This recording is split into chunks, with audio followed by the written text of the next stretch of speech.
Kisah seorang wali Allah rajin ibadah namun derajatnya sama dengan orang suka tidur. Ini alasannya. Dikutip dari bondowosonetwork.com.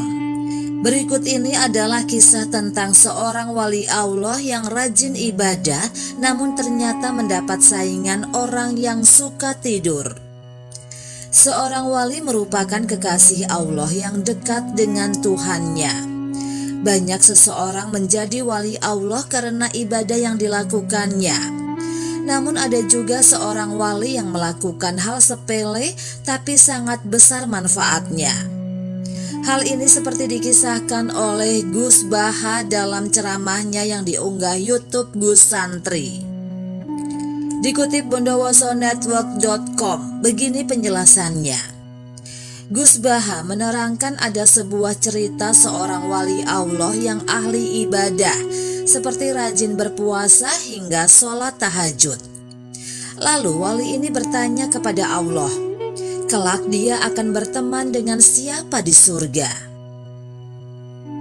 Lalu Allah menunjukkan bahwa temannya di surga itu wali yang kesehariannya di dunia hanya tidur terus, bangun hanya untuk sholat wajib. Kata Gus Baha.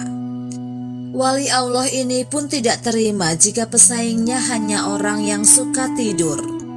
Tapi kata Allah, itu sudah keputusanku. Wali tukang tidur itu sederajat denganmu, bahkan levelnya mungkin lebih tinggi, tutur Gus Baha. Akhirnya wali Allah itu bertanya, kenapa ada wali yang kerjanya hanya tidur saja? Apa resepnya? Kok hanya tidur terus tapi kewaliannya tinggi?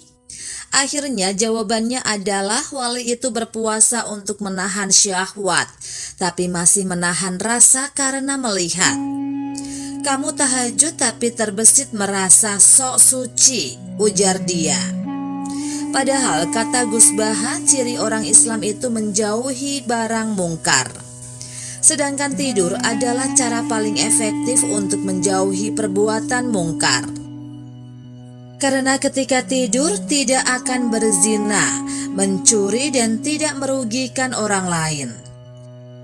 Akhirnya wali ahli ibadah itu sadar bahwa tidurnya orang alim masih tetap saja pintar, ujar dia.